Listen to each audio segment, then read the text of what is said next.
Good day to you all. Thank you once again for joining me. Viral acts of kindness.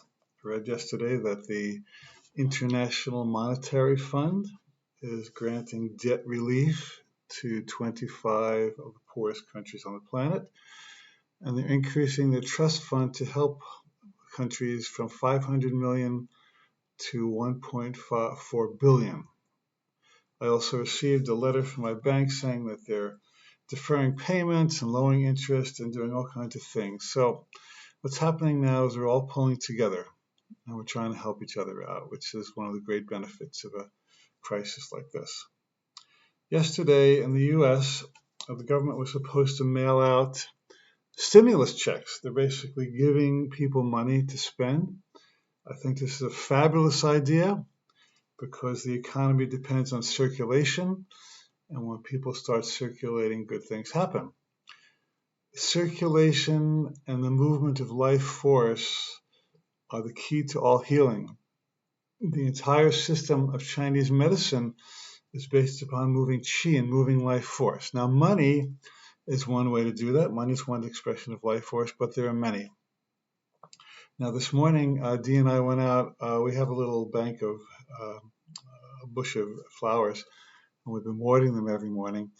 And she usually turns the spigot on, and I'll do the watering. And so today she turned the spigot on, and just maybe half the stream of water came out. So I said, "What's going on?"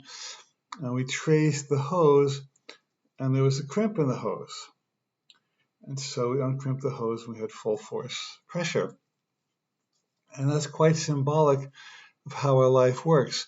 Spirit is channeling, funneling, flowing incredible amounts of life force to us. Every night when we sleep, we get a new deposit in our bank of life force. When we're born, we have infinite energy. Kids and little pets just have to run around all the time because they have so much energy they don't know what to do with it. And that is our natural state, to have lots of life force flowing through it.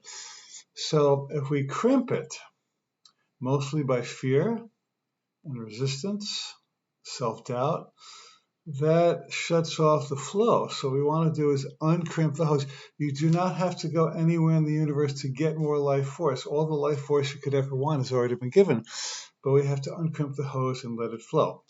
Now, passion is the surest sign of life force in a soul.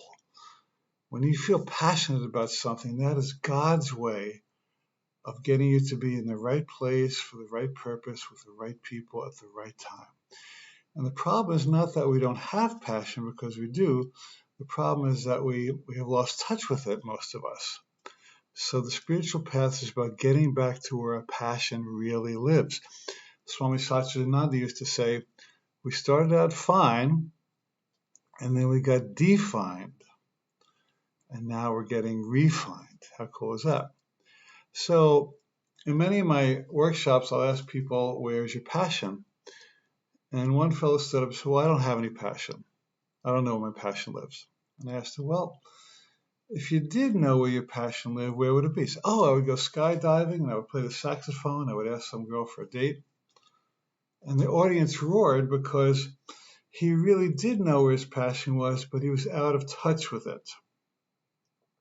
So it's very, very important that we're honest, impeccably honest about where our life force lives, because that is the key to healing. It's the key to prosperity. It's the key to service. Lots of people call in my radio show. Currently, I'm on unityonlineradio.org, unityonlineradio.org every Tuesday at 1 p.m. Pacific. And people call in, and some people often say, well, what's my purpose in life? How do I know what I'm supposed to be doing in life? And they're thinking big picture. Should I be a surgeon? Should I travel to Africa as a missionary? I'll say, well, tell me 3 things you would do if you had a day or an evening or a weekend off. What would you do simply for joy? The person says, well, I would walk in the forest. I would write poetry, and I would play my guitar. Cool. I said, okay, now I'm getting a message from God. The Lord Almighty is now speaking to me. He, she, it is telling me what you should do with your life. This is the answer to your question. Are you ready? Yes. Are you really ready? Do you really want to hear what God wants you to know? I kind of milk this for about a minute or so. And after I've played it out, I'll say, what God really, really, really wants you to do is to walk in the forest, write poetry, and play your guitar. And I'm kind of playing with the person, but I'm actually serious as well. Because when you do the things that truly bring you joy in the moment on Earth, you do not need to have some cosmic mission to save the galaxy. That's fine. But the Course in Miracles asked us, can the world be saved if you are not? So if you are in fear and resistance and numbness, you're in a very poor position to save the world, because the world needs people with passion and life force. The world doesn't need any more numb people. We have quite enough of those. So what you want to do is inculcate life force wherever you find it within yourself, and don't judge it. You may want to do something that other people would be judged as weird or unusual or unacceptable, but that's not their business. It's your business. And you don't get to judge what anybody else does for their life force as well. So I have this exercise I do.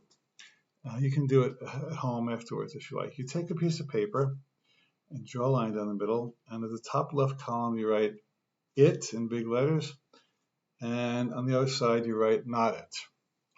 And then you make a list of everything. Now it means that which enlivens me, that which empowers me, that which I want to get up in the morning to do, that which I always feel good after I do it or while doing it.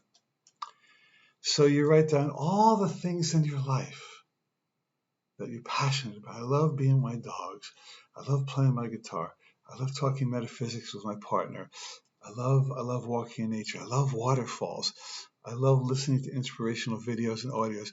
I love connecting with audiences. I love coaching. I love writing. And I have a long list of its. You do too. You have your own. They may not match mine, but they're yours.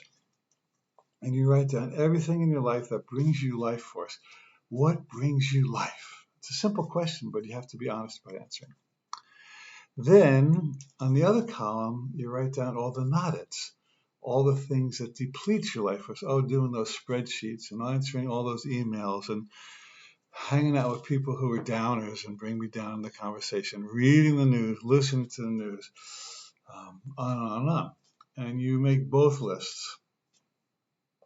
And then the next question is, what can you do to maximize the its, keep doing them, expand them? And what can you do to minimize or get rid of the not its? And you may be surprised that while some of the not its are required, that a lot of the not its are not required. Like, you don't have to answer every email. You don't have to send a thank you note to everybody. If you can, if you want to, if it's fun. But after a while, if it's a drag, don't do it. A drag means that you're dragging your energy and your hose is being crimped. And it's a really fun exercise to see what it would take to maximize the its and minimize the not its. And we're talking about re-stimulating our economy. Well, when you're in your passion, you attract prosperity. Passion is one of the strongest prosperity magnets there are. You know, you can think out how to make money, but I guarantee you, if you live your passion, you will attract money. So a friend of mine was an artist, and she went to a business consultant, and she asked him, well, how much should I charge for my paintings? And he said, well, take the paintings that you're not so excited about, that you weren't imbued with a lot of passion, and charge the least for them. Then take the paintings that you really had a lot of passion in and charge the most for them. Because people will feel, well, two things will happen. One is that you'll expect to be rewarded because passion does draw good. And two, people are so starved for passion that when they see a painting or go to a workshop or read a book or go to a cooking class, and that teacher or writer has imbued passion in what they're doing, people want to show up. They will throw money at you to be in your presence, because most people have lost most of their passion. But if you haven't, you are a healer. So really, passion, like healing, very similar, are like two car batteries. Like if one battery is low or dead, you basically jumpstart it from another battery and it rebuilds itself. Well, it's the same thing with passion. When you are in your passion, you're a natural jump starter. And people will be attracted to you, A, socially, if you want them, and B, commercially.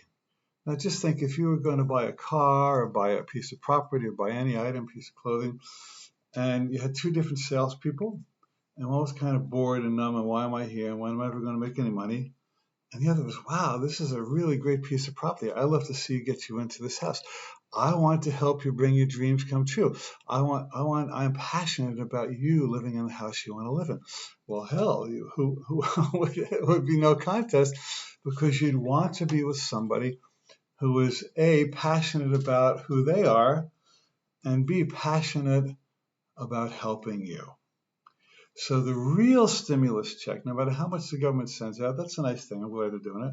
But the real stimulus check you're getting is every night when you go to sleep and you go back to God, and God fills your mind with guidance and angels and support and well-being.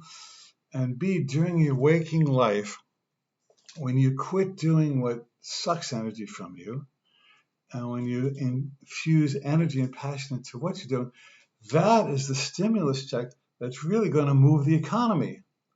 And just, can you imagine if all the people in the world, or at least a lot of them, started living their passion and doing jobs and errands and hobbies and social activities that they really wanted to do, and they were really fully present, they really engaged, and they really wanted to serve and connect. Wow, the economy of the entire planet would just spiral upward to unprecedented abundance, because the economy is a reflection of the consciousness of the people. And when the consciousness of the people is raised, the economy goes up.